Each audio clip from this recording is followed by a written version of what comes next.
Hello and welcome to the coronavirus update for the 17th of July 2020, where we now have about 14 million confirmed cases in the wide world. About 0.6 million people have died from this. I wouldn't be surprised if you can double that number and almost put a zero on the end of this one.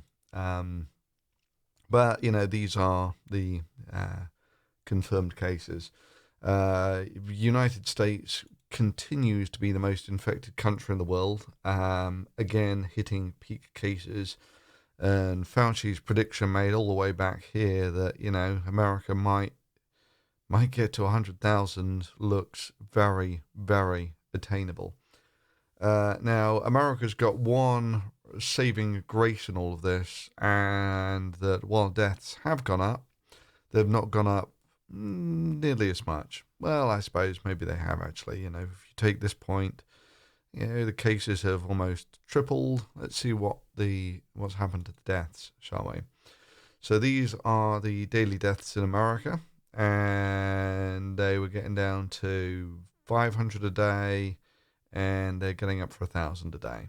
Bear in mind that this lags behind the cases somewhat. This is the total deaths in America.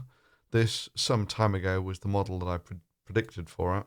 There's been a significant deviation from this model of late.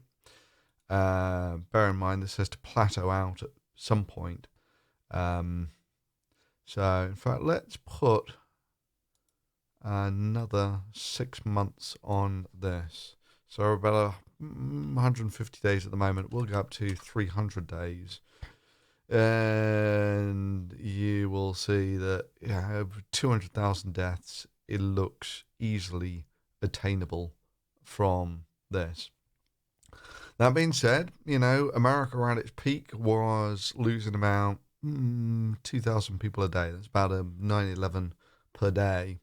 Now it's down to that maybe a couple of times a week or something. Right, so let's take a look at death rates. So the death rates seem to have finally kind of converged. So just to explain this very briefly, if you take the total number of confirmed cases and divide it by the number of people who died, that gives you the rate, the probability that if someone gets the disease, that they're going to die from it. And this is what that looks like over time. So this is world cases. We're now up to, I might be missing a point off here, but the death rate, spiked at about some sense, been coming down. But you can look at the instantaneous death rate. So I know between these 2 points here, the number of people who died. I know the number of people who got confirmed cases, and that looks like it's converging at about 2%. Which is what the early estimates for the mortality rate on the virus were. So no great surprises there. So that's the only redeeming feature for America at the moment, is it's about 1,000 people dying per day. A rough reminder, leading cause of death in America are things like heart disease and smoking, and they kill, I think it's about 3,000 per day or 2,000 per day, that sort of ballpark. So it doesn't look like coronavirus will make it to being the leading cause of death, but it's certainly a significant cause of death. There aren't that many things in America that'll kill 140 extra thousand people per year. This is, well, by American standards, this is a fairly decent war. There aren't many wars in America that have killed this sort of number of people. I think World War II, they lost about 500,000 or something. But all the other wars that America fought, Vietnam, Korea, Afghanistan, Iraq, they're all peanuts compared to this sort of death toll.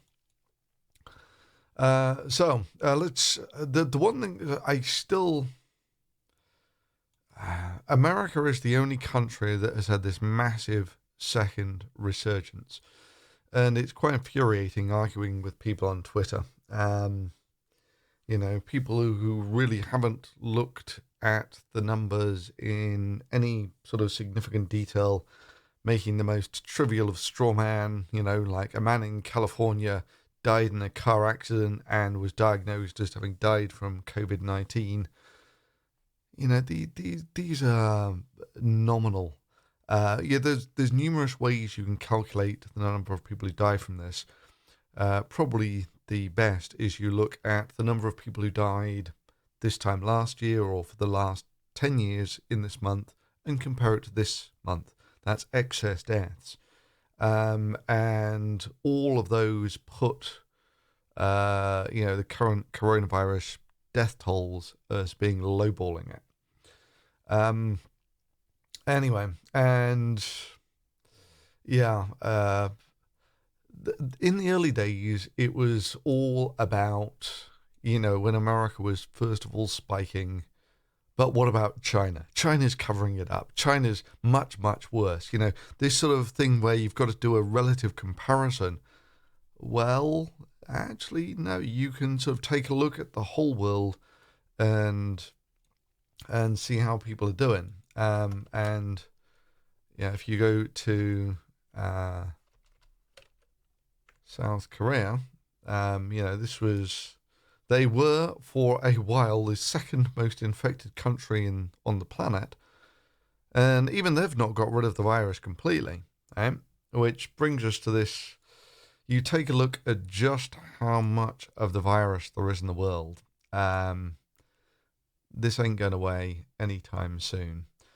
Europe looks to be mostly under control. You take almost any country in Europe, and when there was a time early on when Europe was the absolute hotspot, but everywhere, UK was one of the worst affected, or the worst handled coronavirus outbreaks in Europe, and it's mostly under control now, or seems to be in Spain. Again, they had a horrific outbreak, and they got it under control. They are actually going up again. But, it takes a few weeks for it to spike like that. They're super, if they are going to spike again. Germany, again, all of Europe basically looks like this. And even Canada, there was a time when Canada and the USA were going toe for toe in terms of, if I showed you their infection cases without scales, they were largely interchangeable. Now, Canada looks mostly under control, whereas the US, it's not clear how high this is going to go. And again, it's not so much that even if the death rate's not going up, you're not doing the world any favors by being a massive incubator for the virus, right? It can mutate. It can, you increase the number of places that the virus will get into and be dormant for some period of time, right? Which brings us on to the country, even Brazil. Brazil looks like it's maybe peaking out. A country that's definitely not peaking out, though, is the country that may well soon overtake America, which is India. India's got a population of about 1 billion versus, so it's 3 times the population of America, maybe 4. And nowhere near as modern on the medical infrastructure. And they're up to 30,000 cases per day. And, given the medical infrastructure, this is probably significantly lowballing. I mean, even in America now, there's lots of, stories about getting tests in the places where there are outbreaks is tough. Because it's one of those things. If you take a look at the places where there are large outbreaks, like Florida, you rapidly deplete your test supplies, because there's an outbreak there. Which leads us on to, I can't but help feel that if the outbreak in America had been handled competently, then it wouldn't be anywhere near as bad. If there'd been some sort of centralized response, centralized lockdowns, all that sort of thing, Unfortunately, this is what the president's spending his time doing. Um, I mean, this, for starters, it looks like something surreally out of the Truman Show. Something that would be so corrupt in terms of product placement that um, only in fantasy could this sort of thing happen. But no, these are absolutely real. There are rules about why people in political power aren't allowed to endorse products like this because it's a fairly significant, it's corruption, right? Anyway, so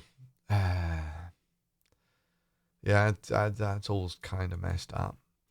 But it's still well, actually, even Mexico looks like they've kind of peaked as well. Um, yeah, there's a place, I forget where, Sonora on the border with Arizona, who actually closed the border on America. Um, but yeah, it looks like most of the outbreak states in America are the southern states. And for me, I'm thinking it's maybe one of two factors. Number one is it's hot there. People tend to spend more time indoors, and therefore that spreads the infection rate. Or that it's that they have air conditioning there, and maybe something like that. I mean, the one that I still don't understand is places like Arizona is a pretty decent desert, and it's one of the worst outbreaks in America. You take a look at Saudi Arabia, again, really pretty dry country, or Iran. It doesn't look like it's the typical seasonal outbreak pattern, which is whichever hemisphere is having winter is the one that's worst hit. This looks like it's the exact opposite pattern, where it's countries at the equator, with the possible exception of places like South Korea and China, who seem to have been able to keep it under control. Japan, by the way, is having a resurgence. Or Qatar. I mean, Qatar, for Christ's sake. Yeah, they had some huge outbreak right in the. Although, maybe these places are a little more humid. But what were we looking for? We were looking for. Oops, not that one. We're looking for Japan.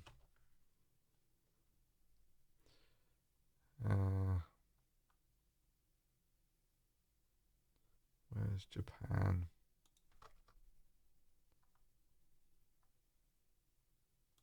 Maybe I can just click on it.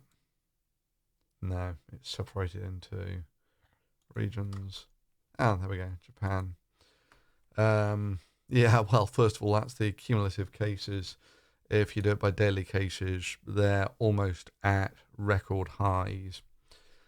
Japan is what you would call probably the best spread conditions for a virus. It's 150 million people.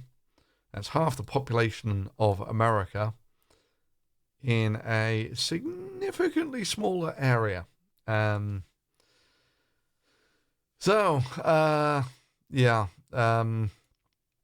Even if you take a look at, any of the European countries, let's take a look at the UK. From peak was sort of beginning of April, May, June.